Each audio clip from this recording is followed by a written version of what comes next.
Yvonne Strachan here. I want to talk to you about giving your children confidence by letting them know that they are loved, accepted, and special.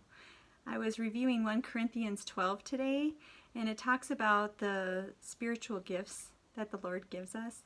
And I think about all the different spiritual gifts that we're given, and I'm just so thankful. We have doctors, we have people that are really good with numbers, and they help us with the finances and accounting. We have people that are teachers, and they're really good with different age groups of kids and teaching kids. We have homeschool parents, and I want to thank all of you homeschool parents out there for all the work that you're doing. And I think really most parents are homeschooling right now in some way or another, working with their kids and making sure that they're learning and being at home with their kids every day. And in a lot of ways, it's just such a blessing to be at home with those kiddos. I think sometimes when you're working with kids every day that you notice a lot of things that they need help with, and you can adapt what they're learning, you can adapt their schedules, and you can help them in any way that you can. And that's one of the biggest things that I admire about homeschool parents is the way that they can adapt their teaching to how the kid is learning, the way that they can adapt their day to how the kid is feeling. So I was talking to somebody earlier today that was talking about one of her children having a hard time working for hours and hours. So what she would do is, if one of her children is kind of frustrated, it's time for a break. And I remember over the years doing that many times with my kids, especially my third one, my son. He would get upset sometimes after working for some time, and he always needed to be moving, so we would do all kinds of different adaptations, like bouncing on a ball while he's working, or throwing his assignments in as paper airplanes. We would study outside, and I still do a lot of that, especially if it's nice outside. I move my school outside, and we work at the picnic table or on a blanket outside, and it's so fun to be able to adapt. So that's one of the biggest things that I admire about homeschool parents, is because you're working with your children every day, you see their every need, you see what adaptations need to be made, you see their struggles, you see their strengths, and you can work with that every day, just kind of speaking to that. And so as I talk about the spiritual gifts that our kids have, that we have, I just am so grateful. I'm grateful for the doctors that can help me with all of my needs. I'm thankful for the distributors that are distributing food so we can get the food and supplies that we need. I'm thankful for street crews, for cleaning up, for first responders, for policemen to keep us safe. And as all of us age, we need people to replace that. So it's so important for kids to learn and be able to replace some of these very important jobs. And so I noticed that a lot of people, as they get older, really love, it's just such a passion to pass down their gifts. My second daughter, she's really interested in flying, and we have a mentor that just loves taking her out because he just sees that passion that she has to learn. And that leads me to telling you guys about cultivating your children's gifts. As you are working with your children, you see all the gifts that they have. You see things that are easier for them, and you see their strength, and you can cultivate those and figure out how can they use those strengths as they serve others, and then just cultivate it by helping them learn in all kinds of ways to help them maybe go to college to learn even more about how to fly, or going into the military, or whatever they choose to do. Because we are one body of Christ, just like we have all the different parts of our body, as in 1 Corinthians 12 says, we are just as important as each individual part of our body is important to us. Like we need feet and legs to move, hands to do activities and make meals, and ears to listen, and it's good to be able to taste food, and eyes to see. And those are all important parts of our body, just like we are all important parts of God's body.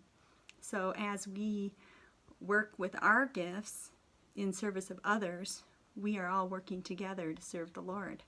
And so if you think about it that way, it's very important to cultivate all those different special gifts and unique qualities that our children have, and likewise all the unique special qualities that we have, and to embrace them and know that each one of us is special and each one of our children is special and unique in our own individual ways, because I am confident that God made us special and unique with a purpose, on purpose. Even the children that don't have every chromosome in their body, like my oldest daughter, she's missing a chromosome in every cell in her body. You don't think that's on purpose? That was purposely done to create her uniquely, and she has affected every person in her family in some special way. She is the most loving, kind-hearted person I've ever met, just filled with innocence and love. And she has really shown God through her heart just in that. But not only that, she's been able to still cultivate her gift in writing, and I'm so excited to see what she's going to do as she goes out and serves the Lord through her writing, both in editing and probably in books too. She just finished one of a novel herself, and so we'll start editing that, and I'm really excited to see what that one's about. She won't let me read it until she has the first editing done. So I'm really excited about that. So when your children see how they can serve others, they will feel filled up. So younger children, as you have them get that diaper for you, as you're changing another sibling's diaper, they feel like they're really helping, and that gives them like a sense of purpose. So then if you fast forward through the high school years, you can also cultivate gifts and give them purpose, because if your child has a purpose, they're going to run towards their goals and their purpose. And as they run towards that, they're going to work hard at everything that they need to do to get there. So the sooner you can find a goal in those high school years, you will see your child just go through rigor and really try hard towards that goal. And I've noticed that with all my high school students so far, that once they notice that goal, once they have that goal, they really, try hard in all their work. And even the things that are hard, like math for my first child, she still works hard at it because she knows that that will help her through those college years. And math isn't just about numbers. It's about learning how to work through problems that you will use your whole life, and sometimes difficult problems. And so that's something that they're going to develop in their heart and in their mind, of how to work through things. So every subject actually has some kind of purpose, even beyond itself. If you think about science, it's not just learning about the earth, but how can we use its resources to help others? Doctors use that. Scientists use that to save lives. Meteorologists. Everybody, really, we all use science and the knowledge of earth as we help others, even farmers. So as you're working through all the different subjects, try to find a purpose in that subject, kind of beyond its surface.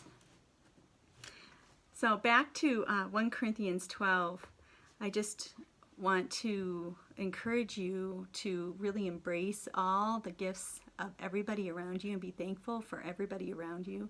And then be thankful for everything that your child does that gives them a goal, a purpose. Everything from grabbing a diaper to helping out with chores to helping out a sibling, and then later on working really, really hard towards a goal that they can use as they serve others, both in their personal and in their professional lives. And just help them embrace themselves, because God made each of us just like He made each part of the body. We're each an important part of society. We're each an important part of each other's lives, and we're each an important part of the body of Christ.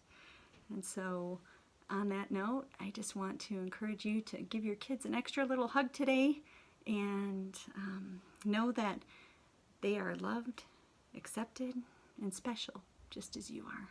We'll talk to you next week.